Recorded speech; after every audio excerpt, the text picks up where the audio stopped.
It was a pretty alright car. It was a little rusty, but yeah. And then after this 1J, the 1J VVTi came out, and that's what everyone gets nowadays because they're too scared to go 2J. Sorry, Quinn.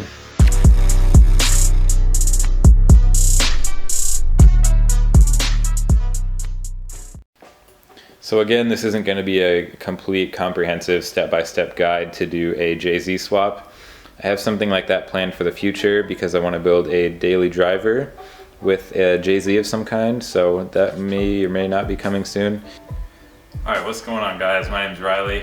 I thought I might make this little video series on how to do a 1 or 2J swap on, and it doesn't really matter what vehicle, it's just going to be the basic rough process of kind of what you have to do and what kinds of 1J or 2J you could get, and what you should get, front and rear sump, transmissions, custom lines, wiring, drive shaft, motor mounts. We're going to be talking about all that stuff today. So I get a lot of questions about my car, which is a 1989 Toyota Cressida, which came with a 7M GE from the factory, but it has a 3-liter 2JZ GTE from a JZS 161 Aristo.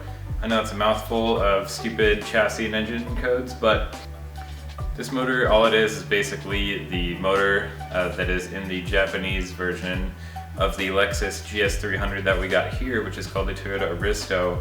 And the Aristo V300 had the twin turbo 2JZ, which is what I got here. So it's one of the last 2Js ever made. And I think that model was one of the last chassis that actually got a JZ in it. It wasn't like a JZX 110. It was right up in that era where they stopped making them, but anyway. Full? How the fuck is it full? So there are basically 4 JZ engines that you can get. The first one being the 1JZ GTE with the twin turbos, and then the second one, which is also 1JZ GTE, which is, it's still a 2.5 liter like the first generation, but it only had a single turbo, but it was a lot bigger. Well, a lot bigger. It made a difference, but it was only single turbo, so that kind of simplifies the exhaust side of the engine a little bit, because you might run into space issues if you decide to keep the twin turbos on the either 1 or 2J. And then we're going to start going into the 2JZ, which is a 3-liter. It's all that is different between 1 and 2J is slightly better headwork, and depending on if it's VVTi or non-VVTi, and it's 0.5 of a liter overboard. So yeah, it's just a half a liter bigger displacement over the 1JZ, so that's all a 2JZ really is. So yeah, the third JZ you can get would be the 2JZ non-VVTi. So that's what they had in the JZ880 Supra, and they also had that in the JZS 147 Aristo. I'm not sure what else came with the 2J non-VVTi. I'll have to look into that, but you're basically looking for a, it's going to be a gray valve cover with even front cam gears. So the VVTi has a different kind of outward bulge on the intake side of the cam. So you're gonna, if you see that, it's a VVTi model like this one.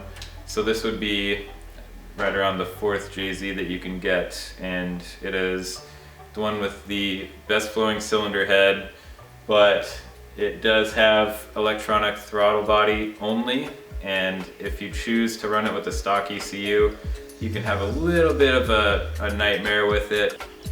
It's a traction control and electronic throttle body, so it's a little bit complicated, but it has the best flowing cylinder head, the best intake manifold, and has VVTi, of course, so you get a little more power, and it's always nice to have that. And I just like it because I think it's a lot easier to buy one of these than getting a non-VVTi 2J, because that's what everyone does, and 2J non-VVTis are drift taxed to shit right now.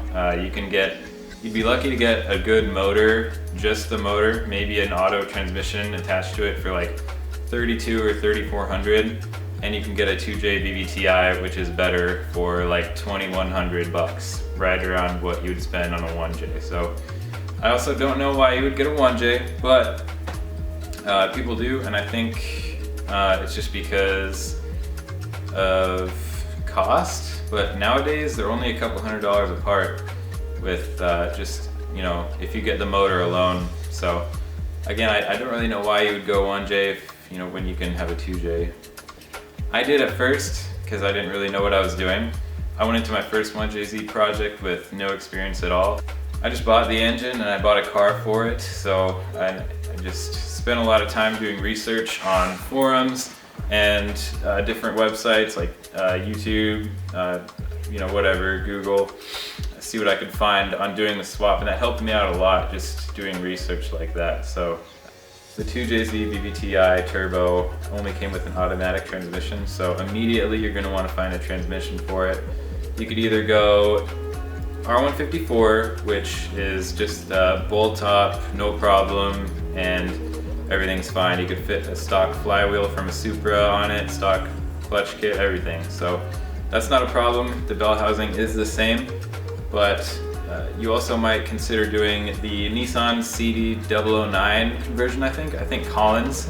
They make an adapter kit for it. I know Motion Auto TV's doing that right now, and I don't know, one of their S chassis, but yeah, so you could do and that's a 350Z transmission or 370Z, depending on what model you get it out of, but it's a 6-speed.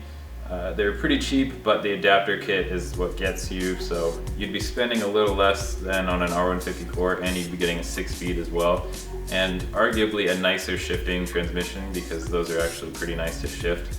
R154s are kind of like tractor transmissions. When you shift them, they're kind of notchy. They all are, but rebuild kits are cheap, and you know, you don't have to custom make anything. You don't have to buy custom shit to make it work. You just bolt it on, as long as you have bell housing bolts. So if I were you and I were thinking about doing a JZ swap, I would definitely consider the 2JZ VVTi right here.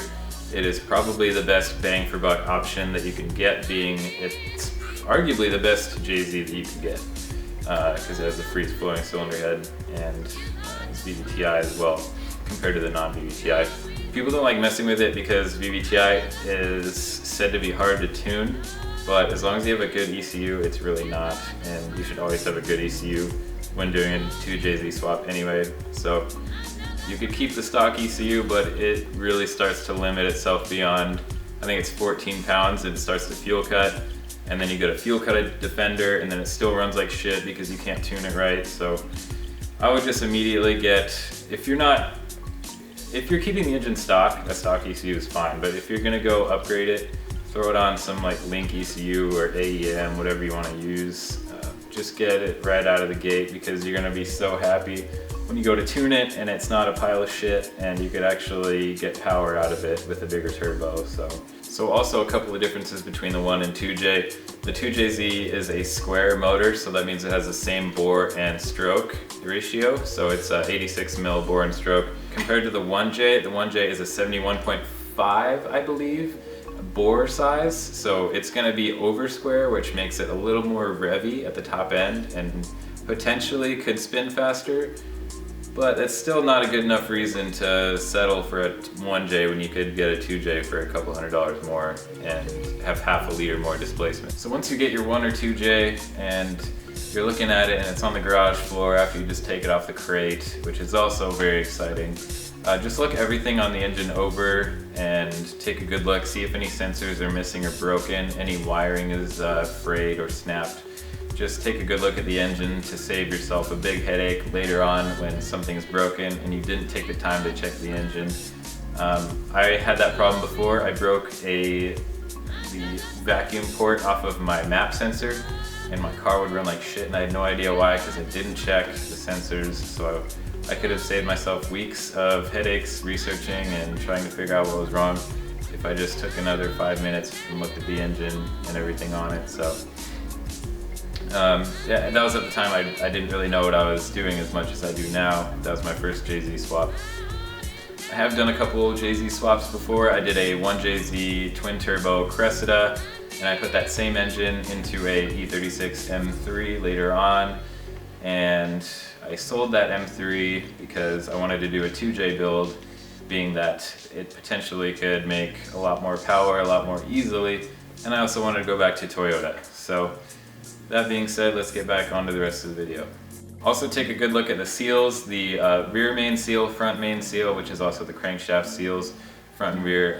And the camshaft seals too. VVTi gear can also be a problem if it has excessive play in it or the seal is out, because the oil pressure can make that gear act a little wonky and it won't actually function correctly if it's not getting the proper oil pressure into it. So that's kind of a big deal. Just look at that. It's usually fine, but it can happen. So cam seals, yeah, valve cover gaskets, just go through the motor, give it a basic refresh. I always like to refresh the accessories as well, like the alternator, water pump, timing belt, tensioner, everything like that. Just give it a good service while it's out of the car, because it's never going to be easier than it is when it's on your garage floor on a pallet or something. Then it's in the car and you have to remove like the radiator, exhaust, intake, stuff like that to get to things that could potentially be accessed, no problem.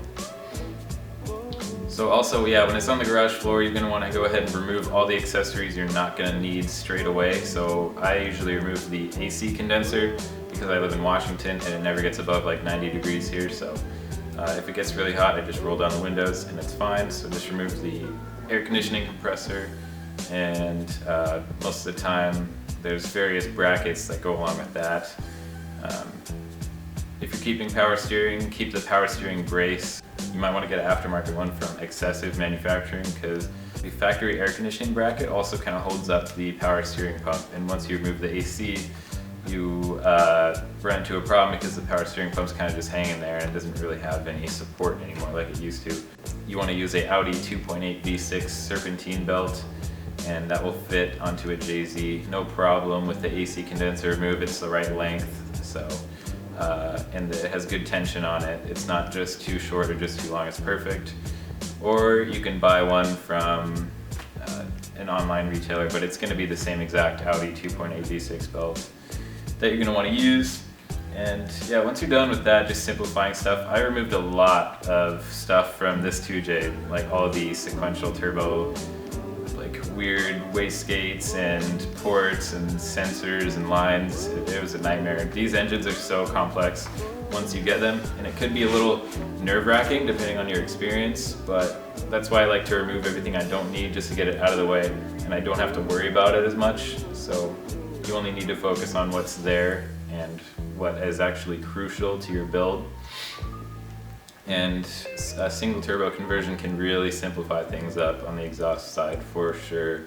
It's a lot easier to access things because the twin turbo applications they're brilliant engineering, I'll give it that. Like it's a really good setup, but it's a bitch to remove when it's in the car and when it's out of the car. I probably had 6 hours into removing these twin turbos because most of the bolts were all seized and rusty.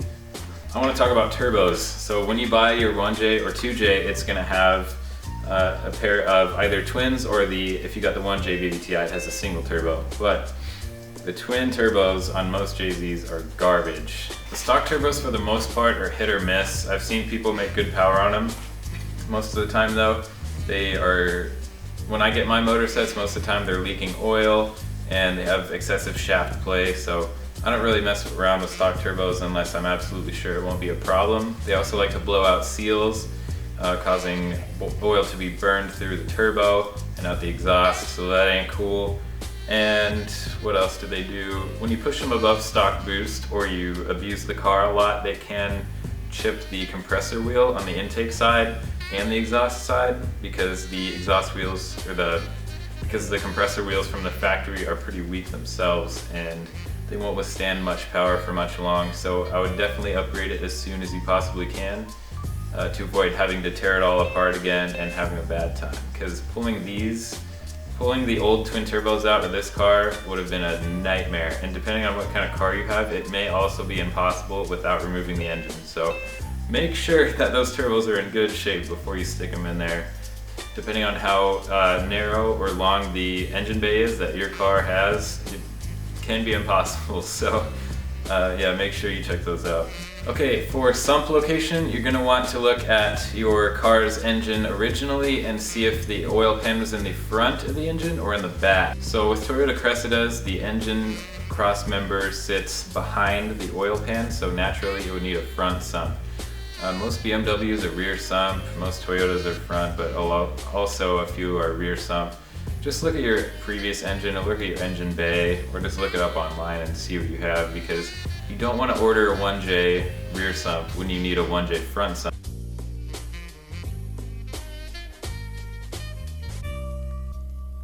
Then you would need to spend a couple of $100s on a new strainer, a new upper and lower pan. So shit can add up if you don't pay attention and you don't do your research before you buy a 1J. So always think about that.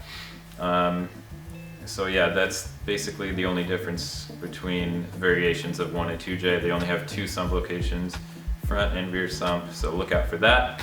Also, for the transmission, if you get a manual transmission, make sure that you get the shifter location that will work best for you. Most of the time, if it's a common swap, people have already ran into this problem, and you can look up on Google what kind of shifter location you need. People sell aftermarket ones all the time to make it further back so that it fits at the stock location inside the car. People make them so that it swings forward more, but then again, you run into space issues. So it's something you want to look into. And on the JZZ30, I think, which is a Toyota Soarer, it came with a kind of cage on the back of the transmission to hold the shifter on because it sat so far back. It was actually over the drive shaft, so the cage was like kind of surrounding the drive shaft. Anyways, that will absolutely bolt up just fine to a SC300, 400, or a Toyota Soarer. No problem, but you would need to find a specific application for that to work in any other car, because pretty much the Supra shifter location comes right out of the back of the transmission, so like right out of the tail housing, as you would normally find it. So look into what kind of shifter position you need as well, because that's super, super important. You don't want to have to cut, 6 or 8 inches out of your transmission tunnel and you have this huge hole in your car and it's getting up it's bringing in all these fumes and stuff, and you need to custom tunnel it. You don't need to do that. Which brings me to my next point, which is making clearance over the transmission itself on the transmission tunnel. So I had to clear this transmission tunnel quite a bit. And basically all I did for that was hit it with I think a 5 or 10 pound sledge, and I flattened all the extruding points that would get in the way of the transmission itself. So it's pretty close right now. I could have done it a little bit more. So you definitely want to test fit the transmission, as annoying as that is, lifting it up under the car. If you have a lift, I hate you, I'm jealous of you, but it's going to be a lot easier. So make sure you definitely just check, install it, and then remove it, see if there's any clearance issues. If not, you can go ahead and drop the transmission again, bolt it up to the engine, and start putting it in the car. There's going to be a front hook and a rear hook on your JZ. So the front one is pretty much right here, right next to the exhaust cam, right in the front of the engine. So it's going to be there. I have mine removed right now just to kind of clean up the engine bay a little bit. But that goes there, and then there's going to be one on the very back near the end of the intake manifold, and then just hook those onto a chain. You're going to need an engine lift, of course, to get it in there, and I also would recommend a load leveler. Harbor Freight sells them if you want to be that guy, or you can get one online for like on Amazon or something. But it just makes it a little easier, so you could tilt the engine in and then level it out so that the transmission will kind of sneak under the transmission tunnel. And because if you have a chain, you're going to need to jack it up and then kind of bring the transmission up manually like that, which is what I do, but I have my own weird system that I use, and I could remove JZ and reinstall it in probably like 2 or 3 hours, because I've done it a handful of times and it just gets easier every time. So, but this being a rough guide, I'm not going to actually show you how to install a JZ, because I'm not going to remove mine just to show you, but it's honestly really simple. Once you have it kind of sitting in there, all you need to do is bolt up the intake and exhaust side for the motor mounts. So one on either side, and it's just one bolt or one nut, depending on what kind of motor mount setup you have. And the transmission cross member just bolts on your transmission mount. And if you have a custom-made one for your car already, it should be a bolt-on process. If you don't, you need to go have one made. Go have motor mounts made for your application. Just go to any machine or welding shop and they should be able to fabricate something up. These engines are pretty easy to fabricate stuff for, especially with the stock mounts that they have, because they come out flat. So basically you just need to make a little spacer on your subframe to kind of come up and meet the JZ motor mount from the factory. So it's not that big of a deal. And depending on whether or not you had a custom wiring harness made, go ahead and install that before you put the motor in. You can install it when it's in the car too, but I always prefer to install the wiring harness when it's out so that I can kind of look everywhere and just have the motor be right there, and I can just get to all sides of it and like look under the exhaust or intake to see if I missed any sensors or anything like that. So I usually like to remove the engine from the top of the car as opposed to dropping the cross member and subframe. I just do this because it's really not a problem with the JZ. It's a pretty narrow engine, so fitting it in from the top is usually no problem at all. So I would definitely go ahead and try to drop it in from the top if you can. Here's kind of a time lapse of how I installed the engine. So you just want to angle it pretty crazy like that and drop it in with the good old engine lift. I almost run out of room every time. I have this thing angled so high, it's ridiculous. So yeah, I had a couple friends helping and not helping me at the same time. And that's my brother there kicking the transmission down to get under the the transmission tunnel. It's good fun. It always helps to have a couple hands and eyes on the job to make sure you're not missing anything or pinching anything while you're installing the engine. Yeah, I just bolted everything up and this is just securing the motor mounts right now, which was a little tricky, but I eventually got it and it turned out alright. But yeah, once the 2J's in, you can really start looking at kind of plugging in all the accessories, stuff like that. So yeah, man, time flies. Now I'm driving this thing down the road. As far as a drive shaft goes, I would absolutely recommend getting a one-piece drive shaft made. You can get a nice two-piece made, but you're always going to run into that risk that it's going to split and just come right apart at the joins. So I like to have a one-piece drive shaft just because it's a lot stronger and they're really, really good quality, almost impossible to break with, with what I'm going for. So most of the time drive shafts are rated in torque, so they could, like in foot-pounds, where their kind of twist strength runs to an end. This is a 900 foot-pound drive shaft. I really don't think I'm gonna get to 900 foot-pounds, but who knows what the future will hold. So yeah, get a good drive shaft and that won't be an issue anymore, because most of the time stock drive shafts on cars that commonly receive a JZ swap are way too weak for the JZ themselves. So definitely get a good drive shaft while you're at it. So yeah, that's my little 2J right there when it was on my garage floor. That's the ACT Extreme 6-puck clutch right there. And the Drift Motion 67mm turbo.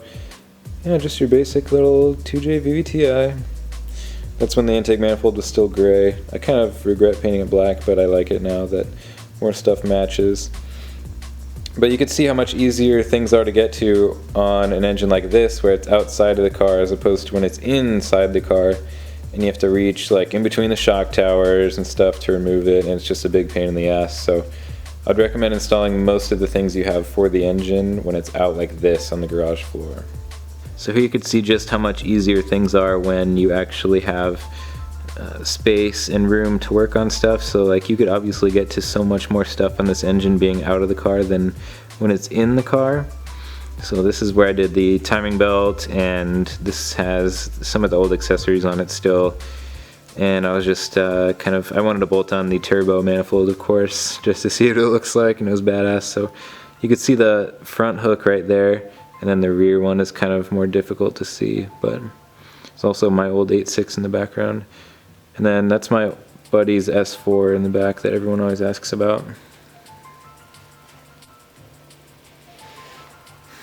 So this is my old E36 1JZ build, and you could tell that it wasn't really made for such a engine conversion like that.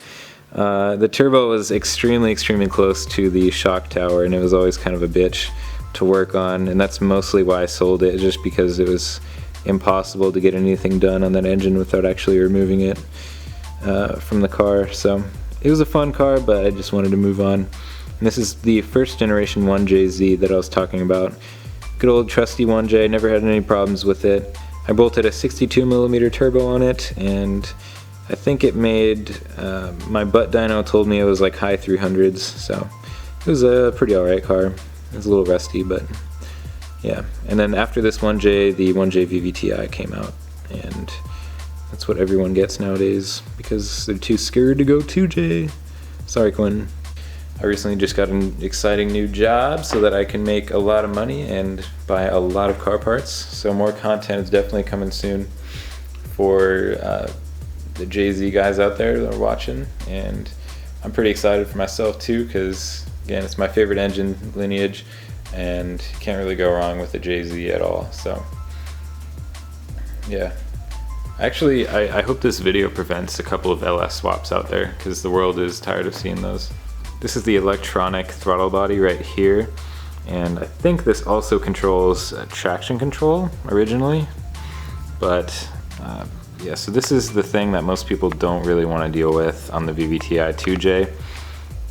And honestly, it's really not that bad because right now this is converted to mechanical throttle, so I'm not even using the electronic throttle, but it still works because it's cable operated right here. So this actuates the motor inside originally, and it's not really doing that anymore because I just have a little metal spacer from Drift Motion, which is actually pushing up against and making the throttle blade open, removing the magnetic kind of field sensor I think that was in there before. So it's a $20 part, and it will allow you to use cable throttle with an electronic throttle body. Wow, that is so interesting. That is actually really, really hard to make interesting. All this information is just so boring. And you guys have to listen to it in my terrible monotone. The only reason I didn't use the electronic throttle is because my Link G4 Plus Storm ECU doesn't have the output to control an electronic throttle body. So I had to convert it to mechanical, and that's why I did it. And I have these little hoses over my T-bolts right here, because if you guys have exposed T-bolts, you know the pain when you scrape your hand up against the threads and just totally, completely cut yourself to shreds. And it sucks. Like vacuum hose fittings on here are little cutoffs, and now, you know, they're not gonna cut you or do anything stupid like that. So people ask me all the time, it's like, oh, you've got fucking hoses on your T-bolts, dude. Like, no, those are there just to keep me from cutting myself. So this hose coming off the back of the cylinder head here is actually being fed to the heater core control valve, which on my Cressida is right here. And this is another good reason to buy a 2J, kind of, because the port coming off the back of the cylinder head actually comes out and up. The one on the first generation VVTi, I don't know about the VVTi version, but it comes out to the side, and it's like right on the bell housing, like right where you bolt it up. So it's impossible to get to the back of it without actually moving the engine forward if that line leaks. So that's really annoying. But with the VVTi 2J, it comes up and it's literally like right on the surface where you plug in the spark plug connectors, and it's super easy to get to. To make the heater work on a JZ and your car, all you really need to look out for is the port on the back of the cylinder head. I have that going to the feed on the heater control valve right here. So this is where the other heater core line is coming off right here. So it's just this little crossover pipe, and then it goes into your heater core inlet. That's the coolant circuit for a JZ motor right there. So it comes down here through this pipe, goes over there, and on the 2J VVTi comes through right there, and boom. That's the rear hook on the intake manifold I was talking about. Barely see down there, but those are my motor mounts, and those are the excessive adapter mounts. So I have them pretty much 25% of the way back right now. They were just for these mounts right here are adjustable so that you can move the engine further back or forward in the car depending on what kind of space issues you're running into. These are really, really nice mounts right here. I've never had a problem with them. They fit extremely well also. So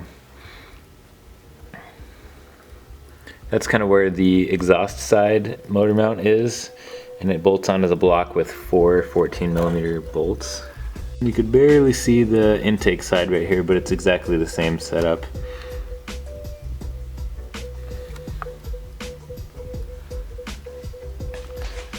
This engine would actually bolt up with factory JZ mounts to this car.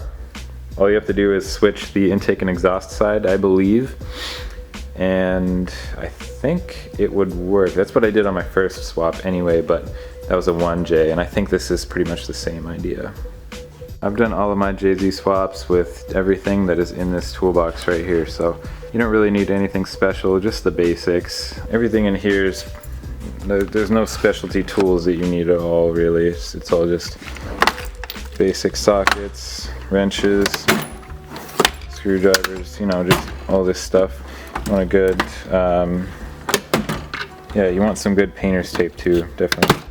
If you are trying to hook up fuel lines for the first time, there's going to be a, I don't have it anymore on my block, but I'll try to find a picture of it to place in the video.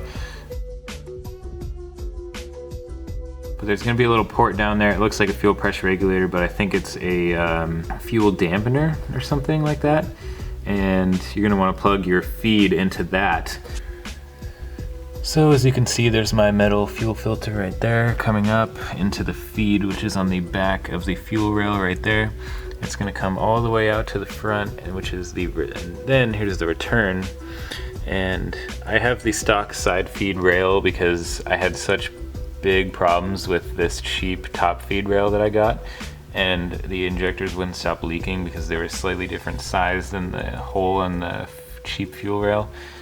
Anyway, I have no problem with the side feed rail. I have 800cc SARD injectors in there right now, so they can definitely put out a lot of fuel, which is sweet. And then I have it coming through here, through the intake manifold, and then up into the fuel pressure regulator. And I have it set at about 50 psi of flowing fuel rate right now.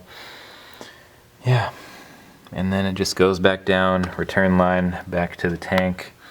And of course you want to refresh all the fuel hose as well that you mess with. Because there's nothing worse than having a fire in your engine bay because of old fuel line that you could have replaced easily. So to sum up pretty quick, before my camera dies, we covered all the different kinds of JZs that you can possibly get, the ones you want, the things you need to look out for, like front or rear sump, and turbos, seals, look out for all that, motor mounts, transmission options, drive shaft choice, how to make things fit, where everything's located on a JZ. I'm gonna kind of take you around more of the stuff on a JZ engine in the next part. I'm gonna go a little bit into what exactly is all required, because I have a couple of parts lists I made for my cars, and people think that you can just do a JZ swap because they're like, the motor is like $2,500, and they don't realize that you could potentially be spending 3 or 4 times more than that easily, depending on what kind of route you choose to take with your JZ engine itself. So right here is kind of a spreadsheet I like to do and write up, you know, before I do and commit to a serious engine swap. Is I like to plan out everything, like worst possible scenario during the build that I can, just to you know, predict all future expenses and stuff. And this right here would outline pretty much what I would do. Base swap right here, almost $8,500, including the car, and that's 1J or 2J with an R154, and pretty much just replacing all of the things that would need replacing when you up the power a little bit, like get a better radiator, replace the clutch with a new one. So this is like worst case scenario pretty much, and you're buying everything and you're not making anything on the cheap. This is if you were to go out and just click, add to cart on like different websites and buy everything. So this is round about what it would cost without doing anything else to the car itself, just the engine swap. So shit adds up really fast, because, you know, 1J is only $2,000 and you go, cool, you know, great, but then you end up spending all this money. And I'm going to kind of go over what exactly it all means and how it adds up so fast. Alright, so right here you're pretty much looking at your shell, which would be around about like $1,000, probably worst case. You could buy something like a Cressida for much less. And what I spent and what is into my build is over here. I'll show you in a minute. But so you say you got your car for $1,000. You go out and you buy a 1J, $2,000 or 2J. I got my 1J with an R154 for $3,500, but they're starting to go up a little bit. And my 2J I got for $2,100, and the R154 I got for $2,000. So pretty similar prices here, pretty accurate so far. Engine mounts, this would be excessive engine mount prices right here. They can vary more or less. I spent around $300. So their transmission mount with the cross member included would be about $250. Drive shaft $400 for a pretty good one. That's a single piece, made independently or sold by a retailer somewhere. Drive shafts are pretty common to find now, like pre-made for swaps, which is cool. Radiator and fan, this is typical like Mishimoto price. I would definitely recommend replacing radiator anytime you're doing a JZ build. You know, it's best to keep that shit cool. Replace the clutch, that's always good because once you get a motor set, you don't know what the original clutch and you don't know what kind of life it had, you don't know how worn it is really, so I always like to resurface the flywheel, replace the clutch, and so that could be around $300 for a stock one, or an ACT Extreme is like $720. So yeah, I have the ACT, and this is like right around stock clutch prices right here. Intercooler kit, this can vary as well. Typical eBay kits are like $250, but more quality items would be kind of around $400, $500 for a complete intercooler kit. It may also include the intercooler itself, but most of these eBay ones have the intercooler and piping, so it's kind of like the whole shebang. Clutch and power steering lines. So yeah, you're gonna need a custom line from your clutch master to the slave cylinder, and you're gonna need a custom power steering line because the 1J or 2J pump is probably different than your setup you have right now. So those can be like $60, and you can go to like a local machine shop and have them do it, or you could buy them online. Wiring harness, again, this can vary extremely. I've seen wiring specialties harnesses go for as much as like $1,000+, like $1,200 for nice ones with mil-spec fucking, I don't know what you call that shit, but it's like the top of the line one, and it's like $1,200 or $1,300. But yeah, your typical wiring harness from Panic Wire or Tweaked is right around like $500 for a stock engine. Exhaust, this can vary a lot too. Basically what I had here was what I spent to connect the stock downpipe to the stock exhaust and do a kind of muffler delete on my first one. So I spent about $200 to get it on the road, so that's where I got that price from.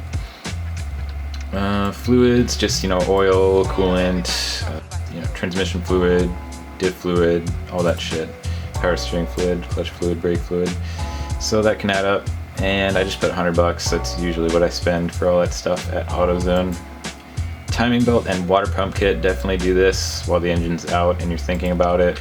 A good timing belt is probably go with the Gates for sure. And Toyota OEM tensioners and pulleys only. So that's right around $350 for a brand new water pump kit as well. So those two included, definitely important. Miscellaneous seals if your engine needs them. Seals can be expensive from Toyota. The front and rear main seal is about $90 just for the two seals, so that can fluctuate too. ARP flywheel bolts, this is optional, but you're not supposed to reuse your original bolts anyway, so why not upgrade it while you're at it and spend the extra $20 on ARP bolts with Loctite. Don't forget Loctite. And they're 75 foot-pounds. ARP pressure plate bolts, again, why not do it while you're at it. Gauges and sensors, pretty optional, but it's nice to know what your JZ is doing, what temperatures it's at. Alternator wires, I usually buy stereo wiring kit just to hook up the starter, the alternator, and the chassis and engine harness together and sort of bridge them so they all work together. polyurethane bends and clamps, just in case you need a couple of extra V-bands, T-bolts, or polyurethane bends. I always find I need like a specific adapter or like a bend size that I need or ran out of or something, so plan for that definitely. If your throttle cable doesn't work, you need to get a new one, so that can be like $30. And you're gonna need a fuel pump too, depending on the car you put it in. So a Walbor 255 is fine for a stock 1 or 2J.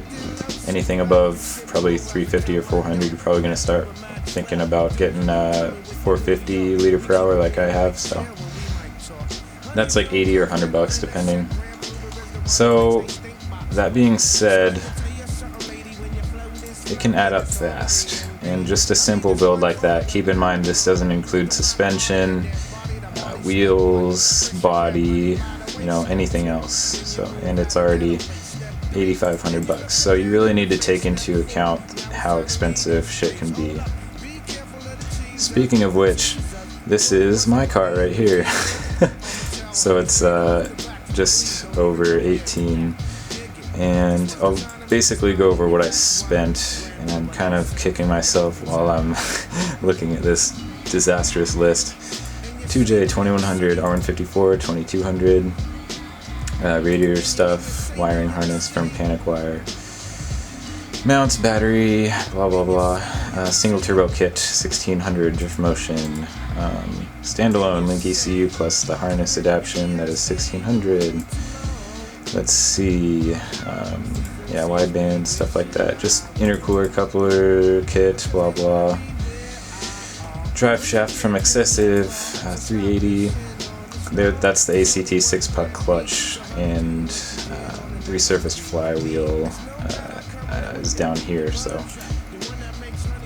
that was expensive, but I'm glad I did it. And it's an awesome clutch, boost controller, and gauge. It's an AEM True Boost. That's 320. A couple of miscellaneous stuff here. Adjustable fuel pressure regulator from Aeromotive, clutch pedal from Excessive. Yeah, the fuel upgrades are expensive, fuel injectors are expensive, and you know, the wheels. All this stuff was recent, but I forgot to add this at the top, so that's when I just got it tuned for the first time. And so it basically had a base map, and he had to basically get it running from non-running, so that's why there's so many hours in there, that's why it's so expensive. So yeah, the stereo, brakes, and alignment. So yeah, shit adds up, man. Whenever you're thinking about doing a build, always do something like this first. See if you could actually afford it, because that will negate people buying the car and then having it sit for like 7 years in their garage, and then they say they're gonna do it, and they say, you know, they say they're gonna be done this time, this year. It's never gonna happen because they don't do this. So definitely look into that. That is my top advice for you right there. I'm gonna cut it there at part 1, and it's kind of gonna be a chopped up series, but I'm gonna try to make it as smooth flowing as possible. I think it's gonna have to be 2 or 3 parts. This is already going on for quite a long time, and showing you what I bought and what I spent on my engine setup. So it's gonna be a little bit controversial because most people don't like to say how much things are, like, but everyone asks what I spent on my setup, so I guess I'll let it be known. So I'm gonna cut it there. Thanks for watching Backyard Build, guys. My name's Riley, and peace. We'll see you in the next one. I hope I helped you out a little bit.